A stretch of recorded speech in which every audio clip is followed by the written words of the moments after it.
guys, Candida here, and I want to do a quick review on this blood pressure monitor wrist cuff. This blood pressure monitor wrist cuff, it fits snugly inside of its own storage case, and it's very simple to open. All you've got to do is press the little button on the front and the lid automatically pops open. The lid itself actually contains the instructions. So it shows you step 1 is actually putting it on your wrist, and step 2 is moving your arm into the right position.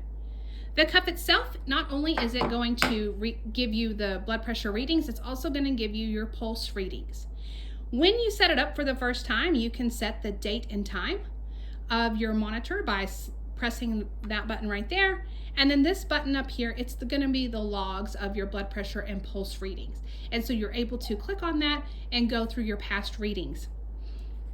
When you go to set it up on your wrist, it is a Velcro, and so all you've got to do is pull it off, and then you're going to slide it on your wrist. And so it just fits like a cuff, and then you simply do that. When you are ready to start, all you've got to do is hit start, and it's going to start going. After your blood pressure has given you your reading and you're ready to turn it off, you can hit stop again, and you're going to be ready to put it up. So again, you simply just pull the Velcro, put it back together, and you can stick it back in its case, and you're going to be good to go. Hope you found the review helpful.